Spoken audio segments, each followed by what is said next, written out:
Good morning, everybody out there. I am so excited to be here, and I've got a hair in my eye. It's driving me crazy. Okay, I think I got it. Okay, so I've noticed over the last couple of weeks, I've been dealing with clients. Most of them seem to be a little bit older than like 60 years old, and it's one of those. A lot of them are having regrets over things that they chose a long time ago. I would say one of the things is staying in a relationship that didn't honor who they were, or staying in an abusive relationship that really, of course, didn't honor them. I would say this is something that I can completely understand. It's one of those staying in a relationship with because it's more comfortable to get out, to stay in than to get out. Although it doesn't honor who you are or what you do or anything else in your world, I would say, hello, Michelle. If you have a relationship that doesn't honor you, and I'm not just talking marriage, I'm talking friendship, family members. If you're in a relationship that doesn't honor you, I want you to understand it's time for you to let it go. Why be held back? It's kind of like holding on to your moors when you should be flying free. It's one of those, let that go and allow that to happen. Allow that separation happen, or only be around them as much as possible. And I know that sounds really, really difficult, especially with the holidays coming up just around the corner. It's one of those, we've got Thanksgiving and Christmas, and usually family members are more attackful at that time, less honoring of who we are at that time frame. So I would say that's something really important that you should have your plan. Oh, Michelle, I'm doing great. It's one of those, but I've seen this in so many people lately that it's something that I think we should really talk about. It's one of those, there are friends that should no longer be friends, and you should honor who that person was and be very thankful that they came into your life when they did, that they honored who you were for a while, maybe not, and or boyfriend or husband or wife, whatever that is. Make sure that you've been grateful for what they've brought to you. But if it's no longer serving you, I want you to understand it's one of those, that is such an amazing thing of to let this go. I had friends when I first moved up here to Houston, because I wasn't really connected to my family, that I held on to way too long. And I would just be like, no, be my friend forever and be part of my extended family and be part of what I bring to this world. And it's one of those, it didn't honor her and it didn't honor me. And it's one of those, and eventually the friendship did fall away, but it was not good for both of us at the end. It's one of those, so I'm trying to get you to understand is, if something doesn't honor who you are in your world, let it go. And it's okay. It's okay to let it go. If they're part of your family, aunts, uncles, cousins, brothers, sisters, all of those things, make sure that when you have to be around them, that you are completely ready to step into that relationship for a few minutes. But then also at the same time, know that whenever you're ready or things go south, that you've got an exit plan. Plan ahead to be there. This is really hard for me and my family.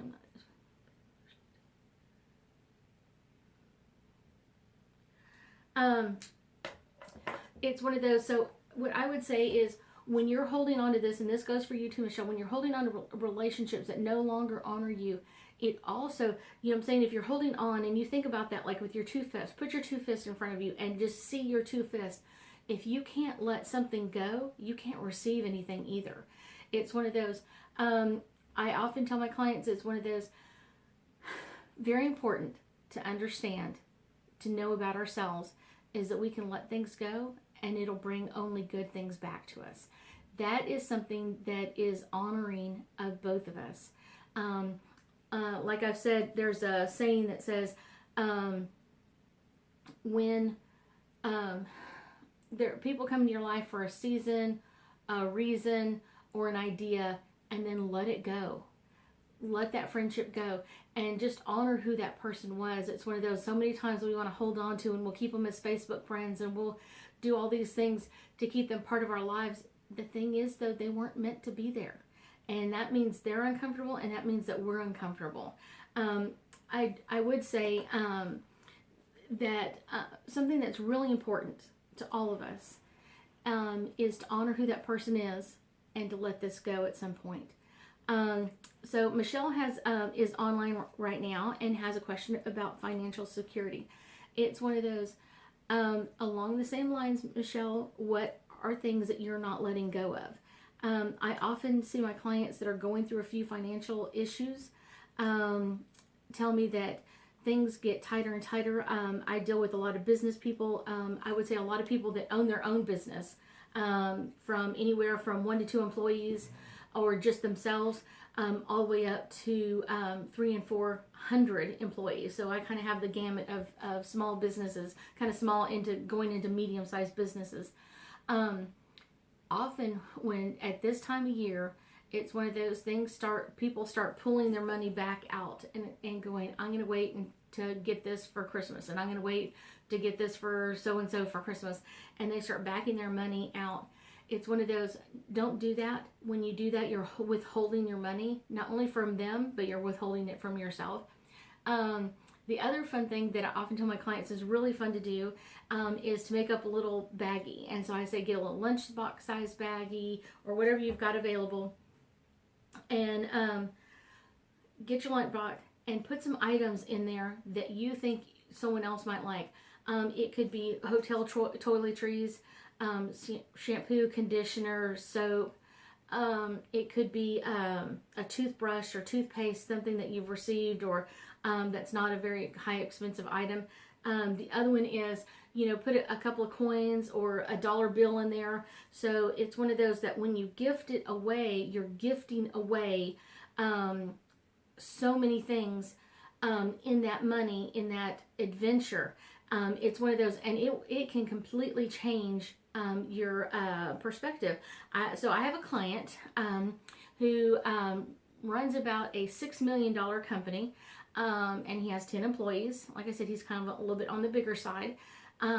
And he was going through some financial stuff. He was kind of deciding, do I need to get more investors, or do I need to just work harder and get some of these deals finished that were coming up? And I said, you know what? This is what I want you to do. It was a Friday afternoon. I said, get your family together, make up these little baggies, whatever you've got laying around. Don't go out and buy anything. If you have snack bags or that sort of thing, or cookies or something like that that's pre-done, that you can just throw in there. And he had the best fun with his kids. His kids are really young, and so they enjoyed putting things together. And then later on that afternoon, I think it was Saturday actually, after they put them together, they drove around to different places and handed them out. And his daughter was in her car seat handing them out to different people that would come up to the car. And not only did his daughter absolutely enjoy it, but he had a great time watching her being happy and laughing and excuse me, and enjoying the time. The thing is, though, is part of that was this joy of giving away, gifting away is really important. And I will tell you that one of the fun things is starting Monday morning, after he had this great time with his daughter and had this joyous time of gifting things away with her, he actually had 2 deals close that week that weren't supposed to close that week. They were supposed to close a month or later, and they moved the dates forward, and he funded his company again. And so it was one of those, it was just a really great time for him. So I would say, when you're withholding money from other people, not that you should go buy nonsense things or anything else, things that aren't important. Yes, purchase your food, electricity, that sort of thing. But you can also, I would say most families have things that they can gift away. I often tell people it's not necessarily that you're gifting something that's no longer important to you, because that's not the idea. It's one of those, something that's important to you to gift away. And sometimes my clients are like, well, this shirt's old, I can give it away. But even if it's old, think about it now being given to someone else that shirt can be a service of. It's one of those, if you're giving away blankets, think about how warm it's kept your family and how excited they were to receive this blanket to begin with. And now that your family's finished with it, it can be blessed by someone else. I would say the same thing with the job. If you're going, I hate this job and I can't wait to quit and I can't wait to do something differently. But if you go, I remember how this job was in the beginning and how excited I was about this job and meeting the new people and all of the adventures I had here. And now I'm ready to move on, and this job can go back and gift something to someone else.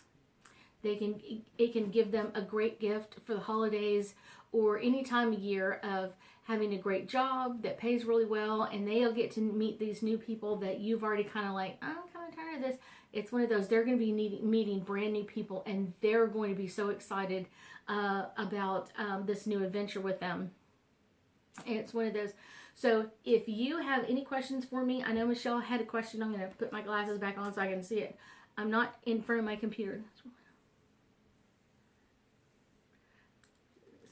Michelle, I would say that there's some good news coming to you. It's one of those, be aware that the news that is coming to you may sound bad at the beginning, but I kind of feel like it's going to turn out to be a great thing for your family. So one of the things that you should understand is to listen underneath what they're saying, or think about it and kind of come back with some more questions, because it really is going to be financially and emotionally great for your family. I also feel like abundantly as well eventually, but I want you to understand that this isn't the only thing that's coming to your family this month.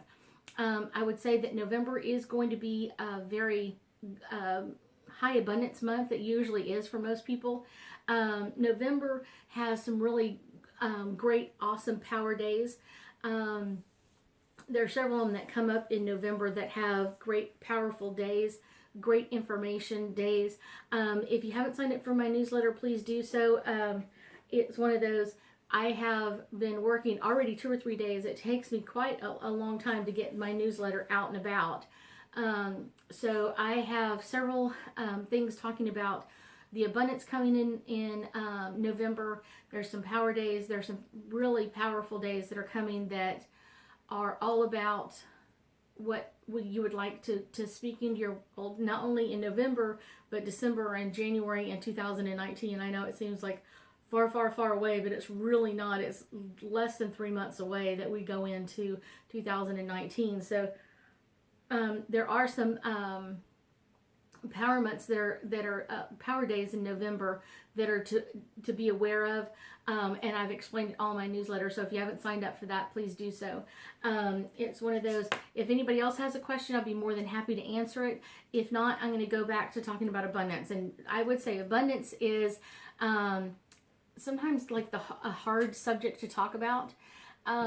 So it's one of those, it's hard because people take it personally, and abundance isn't really a personal issue. It's one of those, it's all about your every aspect of you. And I know that kind of like, okay, that doesn't make any sense. It's one of those, abundance is not only how you react to money and how family members act to money. It's one of those, what were you taught as a child? When you picked up that dollar bill and you put it in your mouth, or that quarter and you put it in your mouth, what did your parents tell you about that money? Usually it's something like that money is dirty or nasty or gross. But at the same time, here's the duality of it. It's dirty, nasty, and gross. But on the other hand, that's what your parents work for. And that's what they bring home. And every time you go to the store, someone asks for money. And you're just like, but kind of the money seems to be making the world go around. But it's dirty, nasty, and gross. So what the heck is wrong with all of this? This doesn't make any sense. Well, it doesn't, because money isn't dirty, nasty, or gross. What it really is a form of payment. I could also have someone pay for a reading for me and gift me something. It's one of those, sometimes I do have clients that come in, and I have a massage therapist that I've been going to for a while, and sometimes I will gift a reading in exchange for a massage. So it's one of those, it doesn't always have to be the same thing. It's one of those, or tit for tat, it's one of those, but it's one of those, what are you bringing to the relationship? What are you bringing that has value to someone else? And exchanging that. Someone could say, come up to the door and ring the doorbell and say, I will mow your yard if you give me food. That's an exchange. If we both agree to it, then that's our exchange for today. It's one of those that can change at a moment's notice, though. I will tell you that it's one of those, it's really important to make sure that you are keeping in balance with everyone, that you're keeping in balance. If you owe money to someone, even if you're paying $20 a month on it, it's got to be something. It's got to be that you're paying towards that money, paying it off. If you owe money on anything, even if it's your house or your car and you have to have it for work, it's one of those, it's really important to be making those payments on time and with love in your heart, like, wow, I get to drive this amazing car, and this is what they only ask for X number of dollars in exchange. I have that with a lot of clients. When I used to pay the bills a long time ago in my family, and we used to write checks for everything, I would put little stickers on the checks, and I would put stickers on the envelopes. And not because I was so happy to pay the bill, because that wasn't it. It was one of those, I wouldn't pay the bills until I was happy about things. And I would think about it as the electricity company allowed me all month to turn on my lights, turn on my heater, watch TV as much as I wanted to, run the vacuum cleaner or wash dishes or whatever it is. All of that electricity I used, and this is the only thing they're asking in return. It changes how you think about it. Your cell phone company allowed you to use your cell phone all month long, and this is what they're asking in return, is this small payment back in return. And that's what I was thankful for. I was very grateful that I could pay this bill, that they allowed me to use the cell phone that I thought was mine. Really wasn't mine, because I was probably still making payments on it. But it's one of those, the same thing with a car. Like, you've driven this car for 30 days, and now this is what they're asking in payment or in exchange. So make sure that you stay in balance with your money. It's one of those, it's something really important. And I would say it's more important than most people believe it is. It's one of those, not lying about your money. That's the other one. When I was growing up, my mom used to always say, I don't have any money. Well, if you looked in her purse, there was money.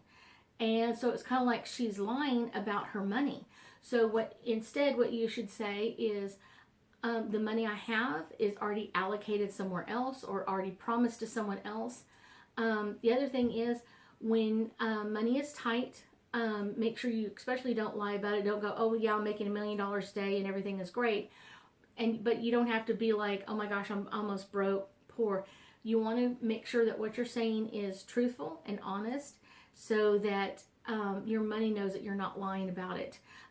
So I often tell people, it's kind of fun to play the little game, and it's one of those, tell other people what you want them to know, but not lying about it or not exaggerating what you already have. I always say, when I have down to my last dollar bill in my purse, I will put it in, and I'll tell that dollar bill, like, make sure you invite some friends, because I need some more friends. And bringing the abundance in and making it a laughing or joking, or bringing that in. But when money is tight and you're hanging on to it so tightly, it's one of those that really doesn't allow it to flow from you. It doesn't allow it to leave where you're at. Does that make sense? It's one of those, once you get your money under control, then you want it to bring to you and everything else. And I will post a meditation on this afternoon about abundance and drawing that to you. I also have one, a couple of them that I've been thinking about. So this may be days since everybody's gone, and it's just King George and Sadie Dog and I here at the house today. So that would be a great time to do a couple of meditations and post those online, since I haven't done them in a while. I also have some ghost stories that are coming up, and that have some ghosts that have some great information and some great stories.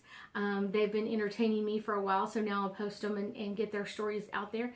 And if you're a family member and you think one of the ghosts that came to talk to me is your family member or someone that you're related to in some way, let me know. I would love to gift a message from them to you.